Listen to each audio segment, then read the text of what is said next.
Salut chers amis, nous voilà repartis dans notre merveilleuse série sur la foi qui déplace les montagnes. Oui, votre vie sera confrontée à des montagnes, à des oppositions, à des obstacles qui semblent inamovibles, qui semblent ne pas pouvoir bouger. Mais rappelez-vous, votre Dieu vous a dit: tout est possible à celui qui a la foi. Dieu peut tout faire. Dieu va tout changer. Dieu peut tout changer. Dieu peut changer une nation, un continent, un pays. Il peut révolutionner totalement une région, une entreprise. Il peut amener quelqu'un des ténèbres à la lumière, de la poussière, le faire asseoir au palais du roi. Ce que le monde appelle impossible n'est pas en réalité impossible. Tout est possible à condition qu'une chose soit manifestée, celle qui s'appelle la foi. Et la foi n'est pas facile. Jésus la compare à la manifestation d'un grain de senevé. Il dit c'est tout petit. La foi est simple. Et l'enseignement que nous sommes en train de partager vient pour vous simplifier la foi. N'essayez pas de voir la foi en gros. Prenez-la simplement comme Hébreux 11, 1 vous la donne. Rêvez, espérez, soyez fermes, ayez de l'assurance. Et aujourd'hui, nous touchons le 5e principe de la foi parce que nous sommes dans notre série 5 principes de la foi pour déplacer vos montagnes. Et nous sommes aujourd'hui à notre 5e principe. Tous ces principes vont simultanément. Certains de ces principes n'interviennent pas quelquefois, n'est-ce pas, dans la manifestation de la foi, tel que surtout le principe de la fermeté. Quelquefois, le miracle est instantané. Vous n'avez pas le temps de voir si votre espérance sera ferme ou pas. Ok, vous espérez, comme Pierre marchant sur l'eau.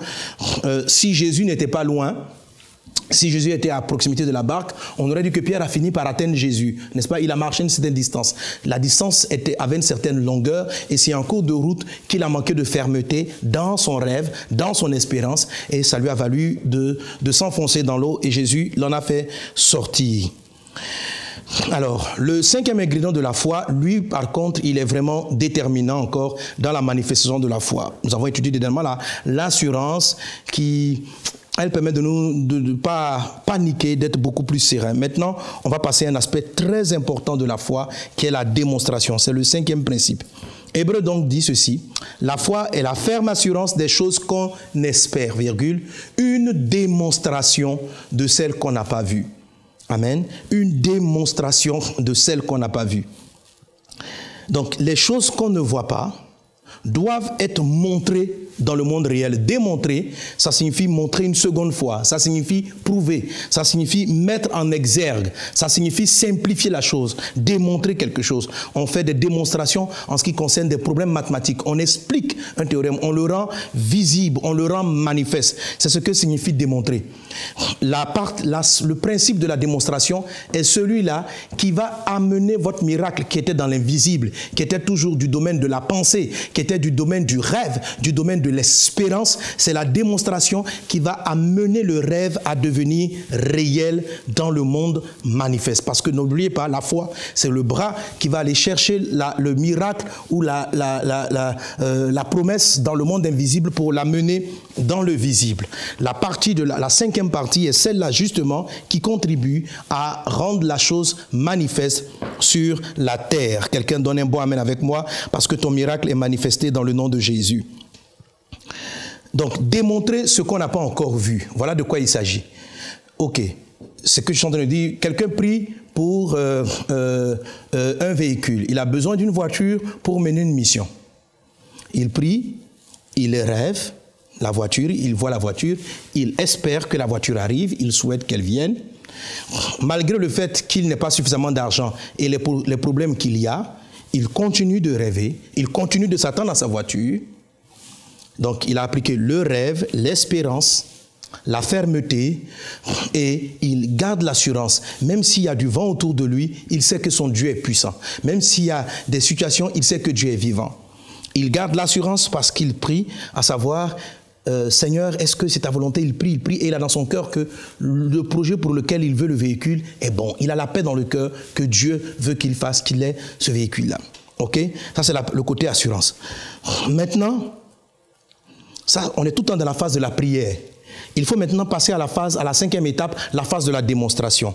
Et ça veut dire démontrer, ça veut dire il doit montrer qu'il a la voiture, c'est ça, démontrer ce qu'on n'a pas encore vu. Je n'ai pas encore vu le véhicule que j'ai demandé, mais je démontre, ça veut dire, je me comporte comme si la voiture était déjà là. J'agis comme si le véhicule était là. C'est ça, démontrer. Montrer ce qu'on n'a pas vu. La foi, c'est la démonstration des choses qu'on n'a pas encore vues. Dans le livre de Marc, chapitre 11, au verset 24, le Seigneur dit ceci: c'est pourquoi je vous dis, tout ce que vous demanderez en priant, croyez que vous l'avez reçu et vous le verrez s'accomplir. Amen. Pour mieux comprendre la richesse de ce passage de Matthieu 11, 24, il faut même d'abord prendre le verset 23. Alors voilà ce que Jésus dit. Suivez bien. Ayez foi en Dieu. Ayez foi en Dieu. Je vous le dis en vérité, si quelqu'un dit à cette montagne, ôte-toi de là et jette-toi dans la mer, et s'il ne doute point en son cœur, mais croit que ce qu'il dit arrive, il le verra s'accomplir. Amen. Vous allez bien voir l'histoire du temps entre le verset 23 et le verset 24. Il dit, si je vois une montagne, je vois une situation, un problème, et je dis, déplace-toi. Si je ne doute pas dans mon cœur, qu'est-ce que c'est que douter dans le cœur? Douter dans le cœur, c'est arrêter de rêver, c'est arrêter d'espérer. Douter dans le cœur, c'est avoir le désespoir. Mais si je continue de rêver, ça veut dire que je ne doute pas dans mon cœur, et ne doute pas en son cœur, mais croit que ce qu'il dit arrive. Là, ce qu'il dit, ce que j'ai dit, je sais que cela va arriver. Donc, je vois mon miracle un peu dans le futur. Il dit, il verra s'accomplir. Donc, la promesse est futuriste. Je vais la voir s'accomplir. Et on continue, il dit, c'est pourquoi je vous dis, tout ce que vous demanderez en priant, croyez que vous l'avez reçu. Alors là, ça change. Jésus ne dit plus, croyez que vous le recevrez. Il dit, croyez que vous l'avez reçu. Il ne dit plus, croyez que ça va s'accomplir. Il dit, croyez que vous l'avez reçu. Alors, dans la foi, il y a ces éléments-là. Il y a le moment où on sait, où on sent que ce qu'on a demandé va arriver. Ça, c'est la première partie de Hébreux 11, 1. Ça dit, la foi, c'est la ferme assurance des choses qu'on espère. Dans la première partie de la définition de la foi, on est dans le rêve, on est dans l'espérance. Dans la deuxième partie de la définition de la foi, toutes ces parties vont ensemble. Il dit maintenant, c'est la démonstration. C'est ce qu'on lit dans ce texte. Si je crois que ce que je dis va s'accomplir, et puis après, si je crois que je l'ai reçu, amen, il dit, c'est pourquoi je vous dis, tout ce que vous demanderez en priant, croyez que vous l'avez reçu, c'est-à-dire que la chose est déjà faite, croyez que vous l'avez reçu, et vous verrez cela s'accomplir. Quelle est la différence entre croire que je vais recevoir et croire que j'ai déjà reçu? Je vous pose une question. Si vous répondez à cela dans votre cœur, vous répondez cela maintenant, vous allez mieux comprendre ce que c'est que la démonstration de la foi. Qu'est-ce qui peut faire la différence entre croire que ça va s'accomplir et croire que ça s'est déjà accompli? Il dit, croyez que vous l'avez reçu. Croire que ça va s'accomplir et croire que ça s'est déjà accompli. Amen. La différence est simple, elle se trouve au niveau de votre attitude.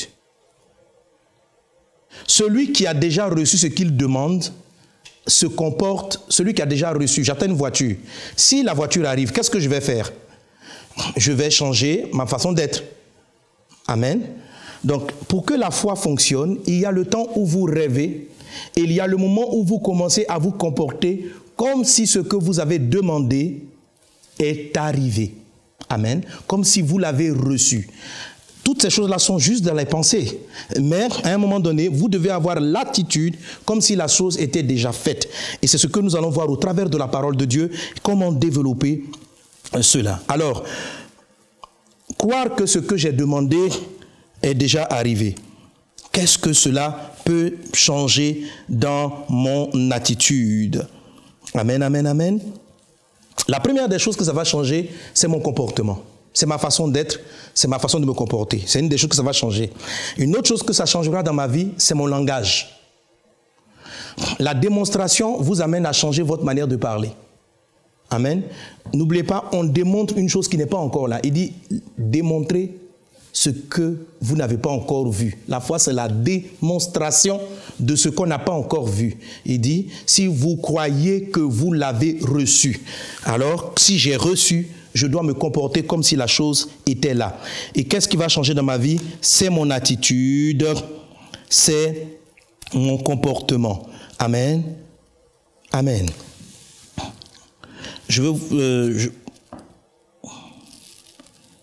Regardez par exemple Gédéon. Il n'avait pas grand-chose. Il est parti avec le peu qu'il avait. Dans le livre de Juges, chapitre 6, versets 13 à 16, il est dit, Gédéon lui dit, « Ah, mon Seigneur, si l'Éternel est avec nous, pourquoi toutes ces choses nous sont-elles arrivées? Et où sont tous les prodiges que nos pères racontent quand ils disent, l'Éternel ne nous a-t-il pas fait monter hors d'Égypte? Maintenant, l'Éternel nous abandonne et il nous livre entre les mains de Madian. » L'Éternel se tourna et lui dit, « Va avec cette force que tu as et délivre Israël de la main de Madian. N'est-ce pas moi qui t'envoie? » Alors, qu'est-ce qu'on voit? On voit Gédéon, qui n'est pas encore le roi, qui n'est pas encore juge en Israël, qui commence à se comporter comme un juge. Première chose il détruit la statue de Baal qui était dans la maison de son père. Il prend de l'audace. Il se comporte comme ce que Dieu lui avait demandé. Il n'est pas encore le chef d'Israël, mais il commence à agir comme s'il était le chef d'Israël. Et la démonstration de ce qui n'est pas encore vu. Dieu dit que tu vas délivrer Israël, mais il se comporte déjà en délivreur. Et le peu qu'il a, la première victoire qu'il pouvait faire, c'était de terrasser la statue de Baal qui était dans la maison de son père. Et c'est ce qu'il a fait. Il a commencé à agir. La foi a besoin que vous commenciez à agir, que vous commenciez à vous mouvoir comme si la chose était arrivée. Dans la pratique, ça peut ressembler à quoi? Une femme prie pour son mariage. Seigneur, je veux marier. Elle rêve à son mariage. Je vous ai dit rêve. Vois le mariage, vois ton marié. Ne rêve pas seulement le jour de la célébration du mariage. Rêve ton foyer. Voilà, parce qu'il y a trop de personnes qui se focalisent juste sur la robe qu'elles porteront le jour de leur mariage, au lieu d'imaginer leur foyer. Il faut imaginer la vie du couple. Il faut rêver ce que tu veux de ton foyer, comment tu vois ton mariage, etc. Plus tu rêves, plus le Saint-Esprit va corriger les mauvaises parties du rêve et il va t'aider à avoir de bonnes parties du rêve et à dessiner progressivement l'homme ou la femme qu'il te faut. Ça, c'est le rêve. À un moment donné, souhaite voir la chose arriver. C'est la partie de l'espérance. Tu souhaites voir, quels que soient les problèmes, même si ton âge prend du temps, même si ta prière tarde à s'accomplir, continue de rêver, c'est l'espérance. À un moment donné, amen, tu dois avoir de l'assurance. L'assurance va venir comment? À force de prier, à force de voir la grandeur de Dieu, tu vas avoir vraiment la paix que ce que Dieu a demandé va se faire. Dès que cette assurance vient, qu'on appelle le réma, et la chose est en place, comporte-toi comme si tu étais marié. Amen. C'est ça démontré. La Bible dit, croyez que vous l'avez reçu. Donc, je demande le mariage, je crois que je suis marié. Amen. Mais je n'ai pas encore vu le mari. Je n'ai pas encore vu la femme, mais je crois que je suis marié. Alors, c'est comment ça? Mais, par exemple, si vous êtes... Alors, dites-vous ceci. Si je suis marié, qu'est-ce que je fais? Qu'est-ce que je vais faire? Vous allez vous rendre compte que peut-être que si vous êtes marié, vous allez rentrer un peu plus tôt à la maison. Avant, dans votre âge de jeune fille, vous passez le temps avec votre copine, vous parlez, vous passez à faire beaucoup de choses. Mais en tant qu'épouse, vous allez rentrer un peu plus tôt à la maison. Alors, commencez à changer cette habitude. Commencez à changer cette attitude. Allez avec ce que vous avez. Rentrez chez vous un peu plus tôt, comme si vous étiez marié. Vous n'êtes pas encore marié, mais vous démontrez ce que vous n'avez pas encore vu. Vous rentrez chez vous à la maison, vous rentrez plus tôt, et vous dites, ah, si j'étais marié, vous savez, Dieu va vous conduire, hein. Voilà ma table, mon mari allait s'asseoir ici. Il n'est même pas encore là. Alléluia. Il n'est même pas encore là. Et puis vous créez même une chaise pour lui, comme si vous étiez à table avec lui. Les gens vont penser que c'est de la folie, mais c'est cela la foi. Regardez ce qu'Abraham a fait. Il a démontré ce qu'il n'avait pas. Il va à l'état civil, il dit, ok, je m'appelle Abraham, maintenant appelez-moi Abraham. Ça veut dire le père d'une multitude d'enfants, le père de beaucoup d'enfants. Donc chaque fois qu'Abraham marche dans la rue, on l'appelle papa de beaucoup d'enfants. Or, il n'en avait pas. Il n'en avait pas. C'est ce qu'on appelle la démonstration. La foi doit être démontrée. Il faut passer à la phase active. Si vous ne démontrez pas, la chose n'arrive pas dans le monde réel. Pour que la chose arrive dans le monde réel, c'est comme si Vous étiez enceinte, vous comprenez? L'enfant n'est pas encore là. L'enfant n'est pas encore là, mais vous démontrez la présence de l'enfant. En faisant quoi? En vous procurant le trousseau, en achetant les berceaux, en commençant à prendre les vêtements, n'est-ce pas? Vous démontrez ce qui n'est pas encore. Le bébé n'est pas encore là. Vous n'attendez pas la naissance pour commencer à faire les achats. Vous comportez, vous faites les achats, vous commencez à agir parce que vous savez qu'il va venir. Vous êtes convaincu qu'il va venir. C'est pareil. Parce que je sais que mon mari va venir. Je commence à avoir une attitude de femme mariée. Je commence à adopter le langage que j'aurai avec lui. Je commence à parler, à changer mon attitude, à changer mon langage en fonction de votre mariage. Je dis ça quelquefois aussi pour rire avec les personnes. Vous avez demandé à Dieu une voiture. La voiture n'est pas encore là. Alors remarquez ceci, vous dites, ah ben voilà, quand je vois des gens quand ils ont des véhicules, ils aiment mettre la clé sur leur doigt et puis tourner la clé comme ça. Alors il n'y a rien dans votre doigt comme la clé de votre voiture, commencez à marcher comme ça. Comme si vous tournez la clé. Il n'y a aucune clé. Vous commencez à vous comporter comme si vous avez un véhicule. Quand vous marchez, marchez même comme si vous appuyez l'accélérateur. Quelquefois, imaginez même quand vous passez la vitesse. Faites cela. Démontrez. L'Esprit vous conduira dans la démonstration. Développez la démonstration. Démontrez ce que vous n'avez pas encore vu. Vous n'avez pas encore vu la voiture, démontrez-la. Elle va venir. Observez toute la parole de Dieu. Elle est remplie de démonstrations de foi. Prenons le cas de Anne. La Bible dit, elle a prié. L'homme de Dieu lui a dit, femme, fais passer ton vin. Elle dit, je ne suis pas ivre. Et il dit, qu'est-ce qui se passe? Et elle dit, elle exprime son âme vers Dieu. Et qu'est-ce qu'il lui dit en retour? Il lui dit, va, tu as été exaucé. Dès qu'elle a entendu cette parole, Anne a été rassurée. La Bible dit, elle s'est levée. Son visage ne fut plus le même. Et avant même qu'il ne dise ça, elle avait fait une prière. Si j'ai mon enfant, je te l'offre. Elle a déjà déterminé et agi en fonction de l'arrivée de son enfant. C'est ce qu'on appelle la démonstration. La démonstration, c'est le pas de foi que vous posez. C'est l'action que vous posez avant de voir la réalité être manifestée. C'est ce qu'on appelle la démonstration. Démontre ce que tu n'as pas encore vu. Si quelqu'un à côté de toi bouscule, le dit, démontre ce que tu n'as pas encore vu. Démontre ce que tu n'as pas encore vu. Démontre ce que tu n'as pas encore vu. Amen. Donc il faut avoir l'attitude qui démontre toujours ce que vous n'avez pas encore vu. L'attitude fait que vous commencez avec très peu. Par exemple, vous voulez bâtir une entreprise, vous voulez commencer une vision, vous voulez gagner le monde entier à Jésus. Et vous savez que vous allez faire des évangélisations. Vous priez, Seigneur, donne-moi l'onction. Seigneur, accorde-moi la grâce. Seigneur, pourvois aux besoins. Vous n'avez pas encore grand-chose. Allez avec la force que vous avez. Démontrez. Commencez à faire les campagnes d'évangélisation sans le matériel. Commencez à faire ce que vous voulez faire sans le matériel. Démontrez ce que vous n'avez pas encore vu et vous allez voir la gloire de Dieu se manifester dans votre vie. Amen. J'ai rencontré il y a quelques années un homme dans un village en Côte d'Ivoire. J'étais avec des amis, on partait faire des évangélisations dans les villages. Mes parents ont une ferme dans la région centre de la Côte d'Ivoire. Et quand j'arrivais là-bas en vacances, je marchais avec des amis, on était à pied et on parcourait des kilomètres allant de village en village pour annoncer la parole de Dieu aux villageois. Et nous sommes arrivés ainsi dans un village, non loin de la ferme. Et arrivé là-bas, on était en train de faire notre plein air, on criait à la place du marché, on parlait de Dieu. Et un frère nous a approchés. Il a dit, ah mes frères, soyez bénis, j'ai mon église ici. On dit, waouh, c'est super ton église. Il dit, oui, oui, oui. Et puis il nous a raconté comment son église a été mise en place. Lorsqu'on est arrivé dans ce village, son église était pleine. Des âmes avaient été sauvées. Il nous expliquait que il évangélisait, les gens ne se convertissaient pas. Et Dieu lui a mis à cœur il a eu à cœur de construire le bâtiment de l'église. Vous savez, on est en Afrique, on est en Côte d'Ivoire. Dans cette région-là, il n'y a pas de briques, on utilise la terre pour faire les briques. Donc il a utilisé la terre, il a fait les briques, il a fait sa petite case. À l'intérieur, il a installé il a pris des bois qu'il a coupés dans la forêt, et il a fait des formes de bancs, il s'est créé une petite forme de chaire. Et il s'est arrêté sur sa chaire, il commençait à prêcher sans qu'il n'y ait personne dans la salle. Il s'arrêtait lui seul là et il parlait de Dieu. Croyant en Jésus, il prêchait comme s'il y avait la foule là présente devant lui. Il n'y avait personne. Et quand il s'agissait de l'heure de l'offrande, il prenait lui-même un petit panier qu'il avait laissé à côté et puis il circulait dans les rangées.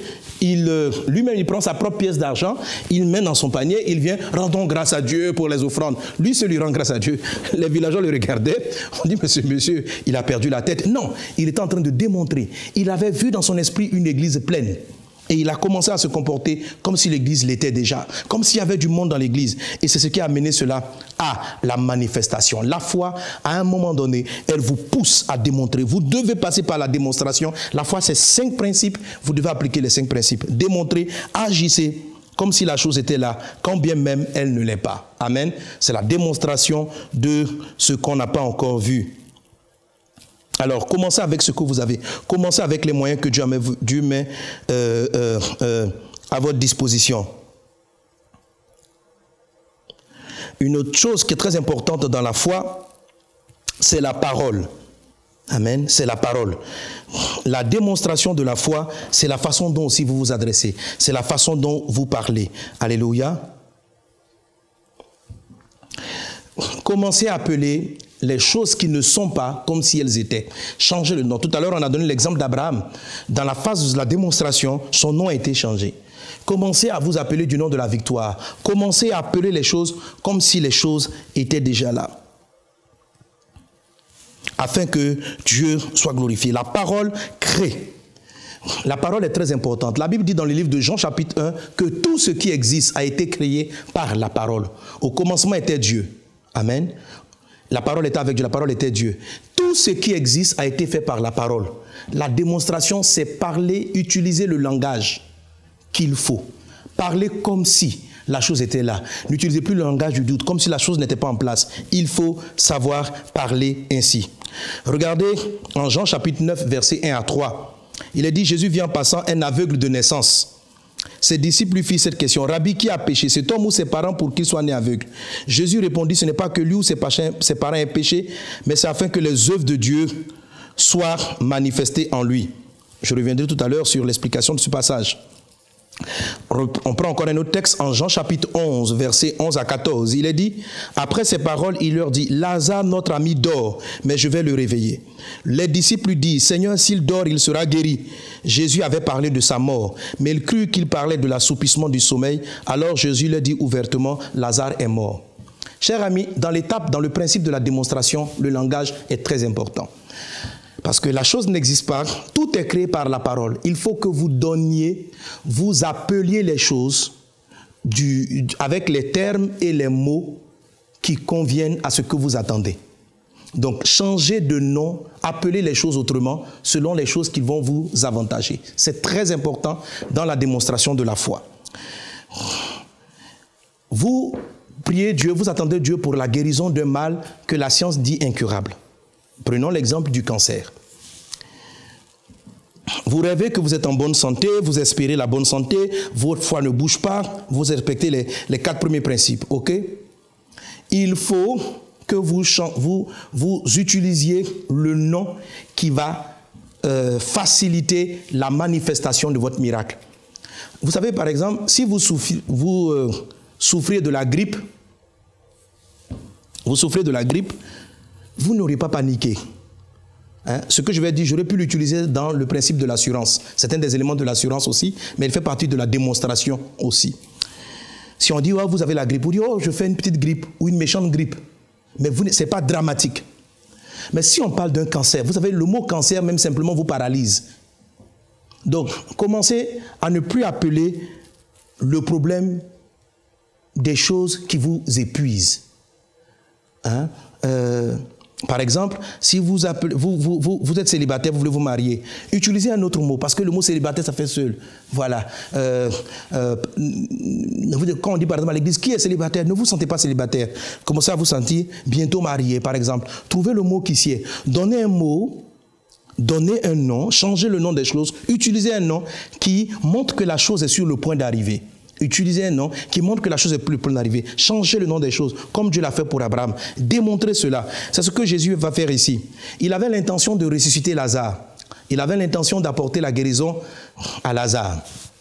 Alors, or Lazare était mort. Mais vous savez, le nom mort est un mot un peu fatal. Quand on dit quelqu'un est mort, waouh, c'est triste, quoi. On est déjà un peu découragé. La mort, ça veut dire un peu la finalité. La mort, ça veut dire on ne peut plus rien faire. Après être resté un moment, Jésus dit à ses disciples, après ces paroles, il leur dit, Lazare, notre ami, dort. Jésus a appelé la mort le sommeil. Alors, la Bible dit, Il dit, il dort, mais je vais le réveiller. Pourquoi Jésus a utilisé le mot? C'est un principe de la foi. Pourquoi Dieu appelle Abraham père de nombreux enfants? Le fait de changer de vocable, d'abord, c'est le principe vous donne de l'assurance. Si vous utilisez un mot qui est beaucoup plus aisé pour vous, au lieu d'appeler cela, par exemple, il y a une crise financière, il n'y a pas beaucoup d'argent dans le pays, n'appelez pas ça crise financière, appelez cela opportunité. Appelez cela opportunité. Ça va vous donner plus de l'assurance, mais c'est une démonstration. Vous croyez que ce qui est une crise sera pour vous un tremplin. Alléluia. Appelez cela opportunité. Et on dit que Lazare est mort. Jésus ne dit pas Lazare est mort. Il dit Lazare dort. Quand vous allez vivre des miracles, banalisez, entre guillemets, le problème dans vos mots.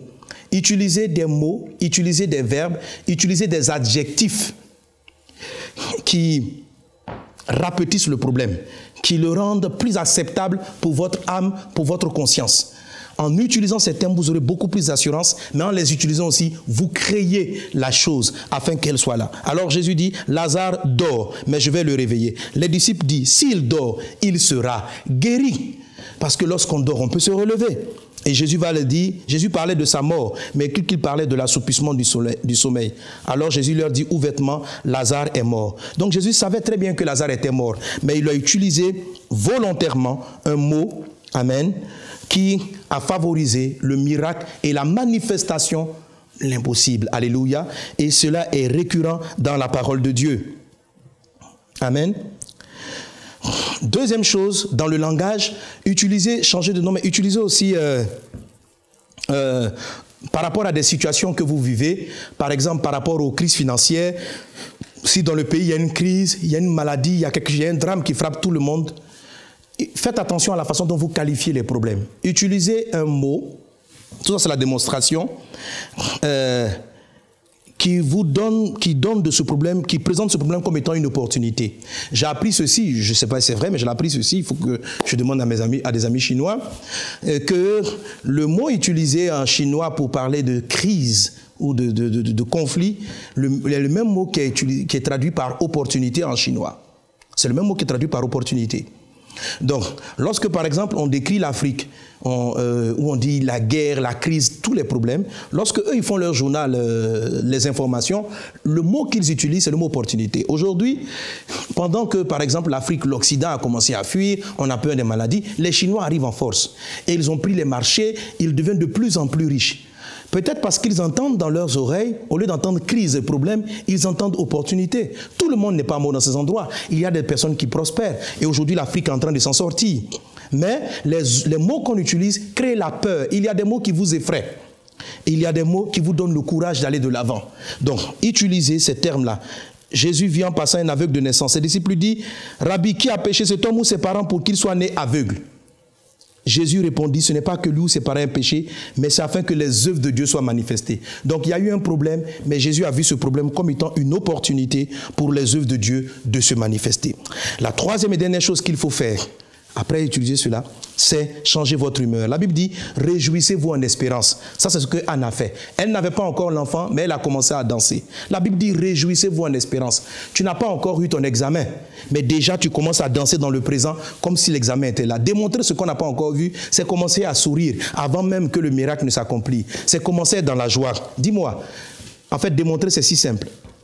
Tu attends un résultat à un examen. Tu l'attends, tu l'attends, tu l'attends.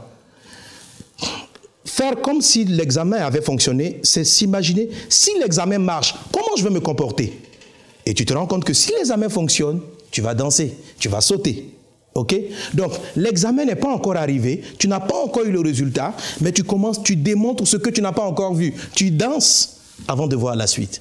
Alléluia. C'est ce que Anne a fait. Son visage ne fut plus le même. Son visage ne fut plus le même. Alléluia. C'est ainsi que vous démontrez la foi. Que le nom du Seigneur soit béni. Amen. Amen. Donc, ce n'est pas des choses qui sont très compliquées. Changer de langage, changer d'attitude, c'est cela la démonstration. Comportez-vous comme si la chose était là. Vous voulez bâtir une entreprise. Vous savez que vous allez avoir besoin de comptabilité. Commencez à étudier la compta déjà. Commencez à vous organiser. Commencez à vous comporter comme un directeur. Avant que l'entreprise commence, commencez à vous réveiller très tôt comme si vous allez partir au travail, même si vous n'allez pas au travail. Habillez-vous comme si vous allez travailler, même si vous n'allez pas au travail. Prenez l'habitude de l'habitude que vous aurez quand vous allez avoir ce que vous attendez avant que la chose n'arrive. Si ces 5 ingrédients sont dans votre vie, votre foi sera pleinement manifestée, la victoire de Dieu sera en vous. Que Dieu vous bénisse abondamment, manifestons la foi et les 5 ingrédients de la foi, les 5 principes pour une foi qui déplace les montagnes. Que Dieu vous bénisse et à très bientôt. Amen.